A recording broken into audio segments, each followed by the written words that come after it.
Le brouhaha de la ville de Cotonou s'estompe peu à peu derrière nous. À bord de nos bus, la route file vers Abomey-Calavi, direction Panhon, où la nature reprend toute sa place. Après près d'une heure de trajet, le décor change radicalement. L'air devient plus frais, plus léger. Devant nous, un vaste domaine verdoyant. Le CERFPA, centre d'éducation, de recherche, de formation et de production agroalimentaire. À l'accueil, des sourires francs. Le père Guy, entouré de ses collaborateurs, nous ouvre les portes d'un lieu où l'écologie n'est pas un concept, mais une manière de vivre. Première étape, le village des animaux. Des canards glissent tranquillement sur l'eau de leur bassin. Ici même, leurs déjections ont une utilité.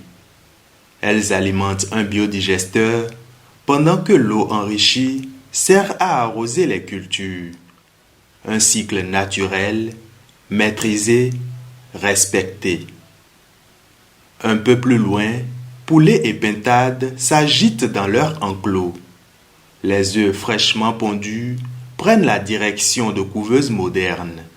La technologie vient ici soutenir la nature, jamais la brusquer.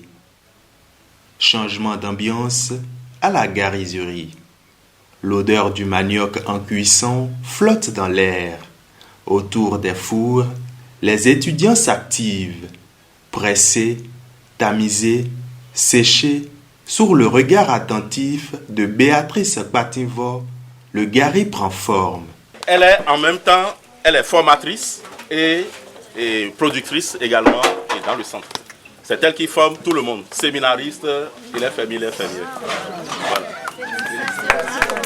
Religieuses, séminaristes, visiteurs, tous veulent essayer. Les rires fusent, les mains s'enfarinent. Ici, on apprend en faisant.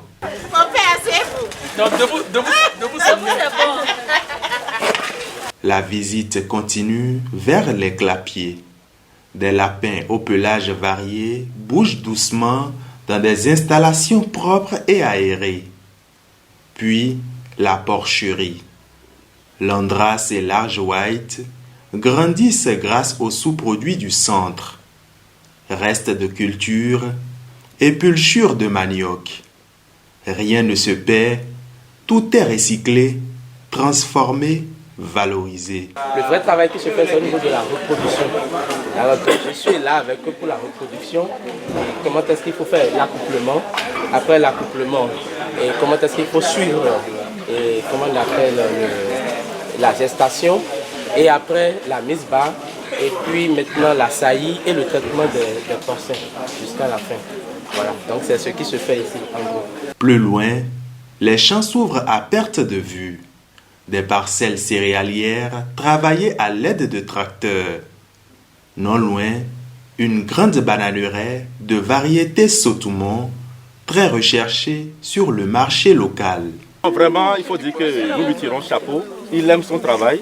C'est parce que le vétérinaire est là, sinon il serait déjà au pâturage. Il va le matin, et 2 fois le matin, 1 fois le soir. Nous marchons ensuite sous une allée de manguiers avant d'arriver au potager. Goman, basilic africain, bissap, les planches vertes témoignent d'un sol vivant, nourri naturellement. Nous avons des grandes morelles, comme il m'a appelé Goman. Nous faisons aussi de l'amarante, que vous appelez forteté. Nous faisons également, il y a un petit espace de bissap au milieu. Il y a du bissap au milieu là. Donc c'est purement pour un but expérimental. Nous faisons également des carottes. Là, à côté, vous avez vu, il y a 3 pans de carottes au milieu là. Donc tout ça, c'est pour permettre aux apprenants de savoir les types, les méthodes, les nouvelles méthodes donc de production en matière de maraîchage aujourd'hui. À quelques mètres, un biodigesteur de 10 mètres cubes transforme les déchets organiques en ressources utiles. Ici, brûler ou jeter serait presque un sacrilège. Au fil de la visite, une évidence s'impose. Au CERFPA, l'écologie intégrale se touche, se voit, se pratique. Alors nous sommes sur un domaine de 250 hectares et coupé en deux par un cours d'eau. De ce côté-ci où il y a le séminaire et un pan du centre agro-pastoral, nous sommes sur 30 hectares. Et les 220 sont de l'autre côté avec une plantation de 34 hectares de palmiers à huile. Il faut dire que nous sommes déjà dans la vallée de l'Ouémé, parce que non loin de nous, ici, il y a Sédhié. En traversant le cours d'eau de Sédhié, vous arrivez à Adjoum. Et pour vous dire que, étant dans la vallée de l'Ouémé, les terres sont très très fertiles. Et vous voyez de la verdure partout. Et sans exagérer, près de 60% du travail que nous faisons dans cette maison, c'est pour reculer les mauvaises herbes. Ça nous prend beaucoup de temps. C'est pour dire la fertilité du sol sur lequel nous sommes. C'est surtout la dimension pratique de ce que le pape François dit à Laudato Si. Donc ça montre vraiment qu'il est possible de mettre en place une structure qui répond les appels et aux besoins que Laudato Si nous demande. Donc c'est vraiment très important de voir ça et de témoigner comment tous les travaux sont faits ici. Donc ça signifie que Laudato Si a une dimension pratique. Moi je vois que ce site-là, c'est un site qui a plein d'avenir. Et il faut faire en sorte que tout ce qu'on peut valoriser sur ce site-là, qu'on le fasse. Tout à l'heure, le père il disait qu'il y a de vieux cocotiers là qui doivent réaménager, qui doivent changer complètement. Il a encore une palmeraie qui doit renouveler.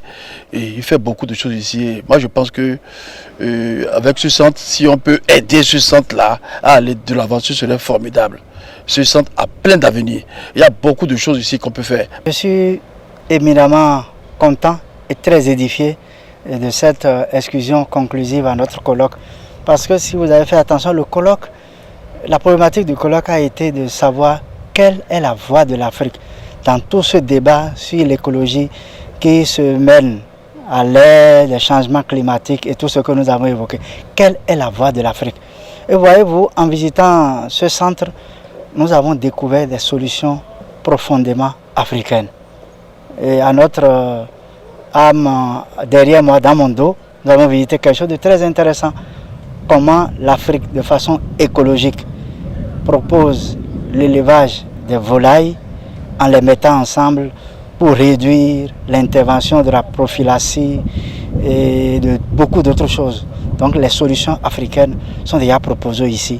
La voie africaine est déjà en quelque sorte concrétisée sur le terrain ici. Aujourd'hui, je peux sensibiliser mes frères et sœurs, déjà ma communauté à la maison, à la base, et puis autour de moi, et faire une large diffusion de ce que j'ai appris sur l'écologie intégrale qui doit faire beaucoup de bien à l'homme.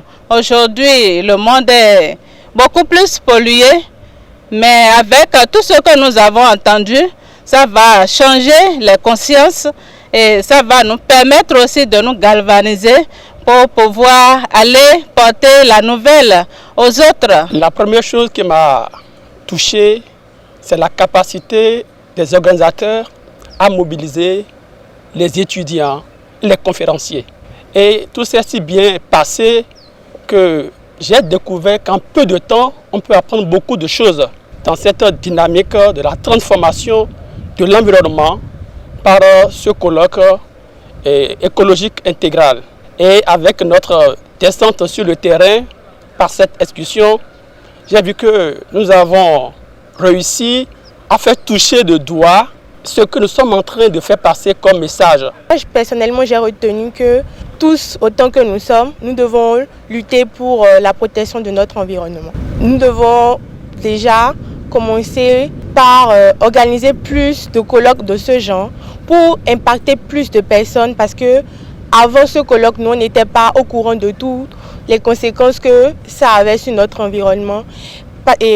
partager nos expériences avec les autres et surtout sensibiliser à l'insalubrité et à la protection de l'environnement. Le centre, cette année, a 39 ans d'existence. La première pierre a été posée par Monseigneur Christophe Adimon le 8 décembre 1987, et en présence bien entendu de Monseigneur Isidore de Souza. Et notre archevêque, Monseigneur Roger Hongbeji, a eu une pastorale de génie, c'est-à-dire qu'il a voulu mettre ces deux réalités ensemble, le séminaire et le centre agropastoral, pour que les futurs prêtres que sont les séminaristes apprennent eux-mêmes l'agropastoral, soient formés à l'agropastoral, pour que demain, ils deviennent vraiment des entrepreneurs, des leaders partout où ils seront, pour apprendre à donner à manger, comme disait le Seigneur à ses disciples, donnez-leur à manger vous-même. Ça commence par cette dimension-là pratique. La visite s'achève autour d'une pause conviviale.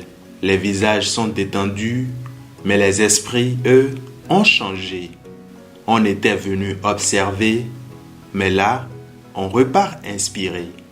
Ici, la terre nourrit l'homme et l'homme apprend enfin à protéger la terre.